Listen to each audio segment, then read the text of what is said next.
Enough. One of the all-time Bush favourites, to be perfectly honest, and it's Dave Tomlinson.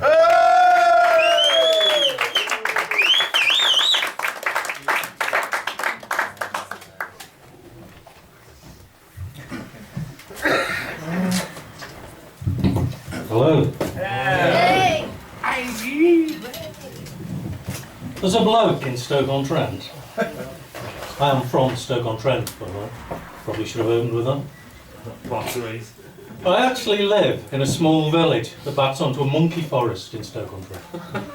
And people often ask, well, aren't you concerned the monkeys might escape, run amok in your village? Well, to be honest, I think the monkeys want to be more concerned that the villagers might escape and run amok in their forest. I'll give you an example of what I mean. In the early 1970s, there was a location scout for the movie The Wicker Man. And he set up a meeting with all the village elders. And they ate him. It's not entirely true, that bit, by the way. They fucked him first. I mean, they've got the protocols. So anyway, there's this bloke in Stoke-on-Trent. Pigeon Man, they call him. Now I thought here, to save a bit of time, rather than do my whole Pigeon Man routine, I might just explain to you. Alright, this is part of it. So, thanks for butting in. I thought I might just explain how I normally do this routine about a bloke in Stoke they call Pigeon Man. But when I wrote it down, the explanation was actually longer than the routine itself. So it would make sense, would it, to do the explanation instead of the routine? Especially if you take into account this bit I'm currently doing. Describing how the explanation is longer than the routine. Well, this bit is even longer than the explanation and routine combined. So it'd be ridiculous to even contemplate such a thing. So I'll just do the actual routine. Save us a bit of time. Right? So there's this bloke in Stoke-on-Trent, Pigeon Man, they call it. And he sits on this bench in the middle of town. Gets out his bag of seed and he feeds the birds and they come and land on him. It's quite a spectacle. But that's not why they call him Pigeon Man. He got the name Pigeon Man when he was caught taking a shit on somebody's car.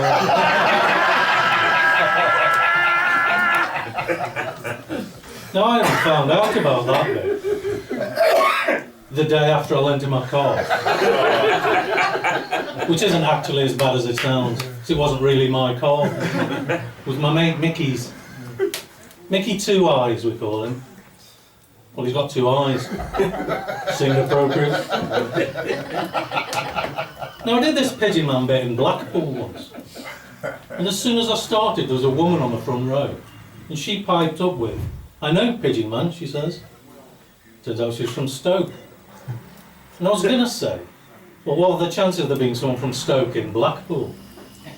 But when you know the people of Stoke and their holidaying habits, it's an almost certainty. Presumably Rill was shut.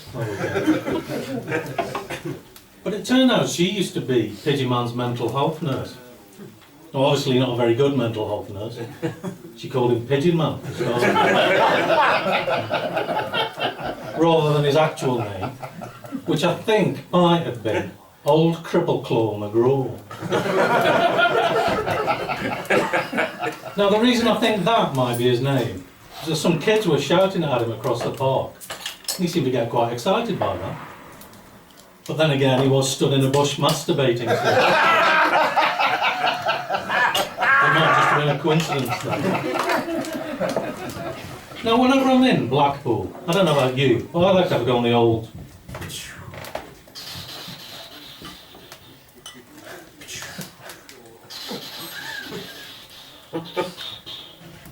brothels. I mean, they're all the way down the promenade, you know. Which I think that's why they call it the Golden Mile. I might be wrong. Just let Dave get out of the way there. Any other business? Has Eric cornered? What was my next bit? Come on, Dave, out of the way. Well, I'll pretend he's not there. Did you get down a nice trip down, Dave? All right. Yeah. Anything Thanks for happened? asking. It's quite off-putting, I think. Right, I'm going to do the next bit. Are we all dog lovers here? See, I've got 2 dogs myself. I've got a collie, Maisie, and she's a bitch, obviously. But I've also got a Labrador, Benji, and he's a twat. But I do love him. In fact, I thought to show him how much I love him, I'd do something special for him. So I took him to the vets and had his bollocks cut off. Turns out it's not that special after all. Everybody does it. So I thought while I'm there I'll ask people why they do that. But the most popular answer was, it's for his own good. Now that doesn't really make any sense, does it? I mean, it's for your good, maybe. Keep your soft furnishings clean. Arguably, it's for the good of the species. Keep the numbers down. But I don't think anyone could really argue that ever in the history of anything alive has cutting an animal's bollocks off been revealed. What about testicular cancer, you may ask? I'm glad you did. But take Jimmy White, the snooker player. Now he famously had testicular cancer, had to have one removed. Now obviously that was a good thing because it saved his life. But his cushion play was never the same. So. You've got to weigh these things up. Now my dog Benji, after I've had him neutered, he gains quite a lot of weight. But there's a biological reason behind this. Because removing the testicles can create a hormone imbalance, which affects metabolism, and this can lead to weight gain. It's kind of the exact opposite that happened to Victoria Beckham. When she had hers removed. I haven't quite worked that joke out yet.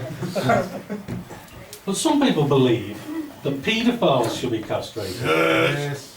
There may be some in here tonight that believe that paedophiles should be castrated. But consider the case of Cyril Smith. Now,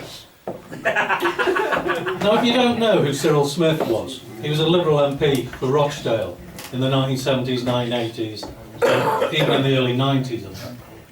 But he's better known nowadays as being a filthy fucking nonce. Yes. But he was a big man. He was about 40 stone. So imagine if he'd been castrated, put on weight, he'd have turned into a planet. Small children would have been caught in his gravitational well. Actually, that might be why they didn't prosecute him. They were protecting the children. Anyway, back onto the lighter side of castration.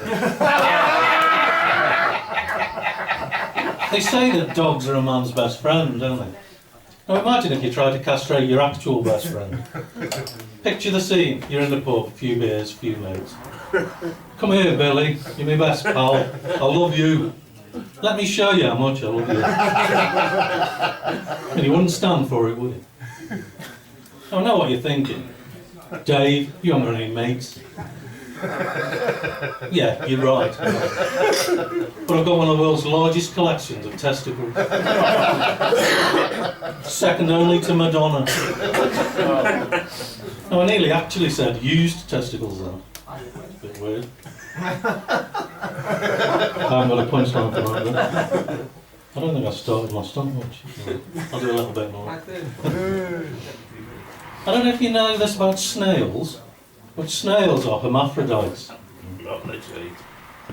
No, I don't know the exact. I don't know, well, we'll get to that bit.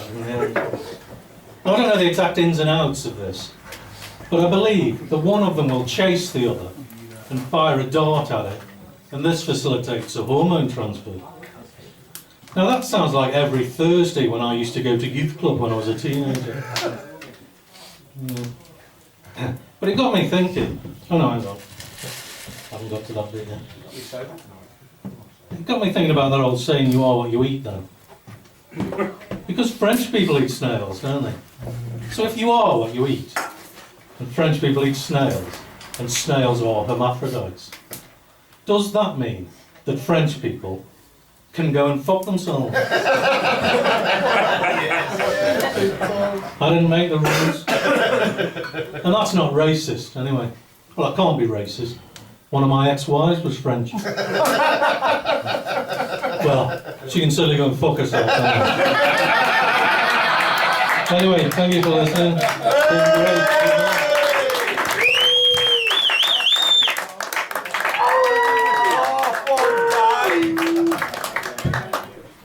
One more act, folks, and we're having a break.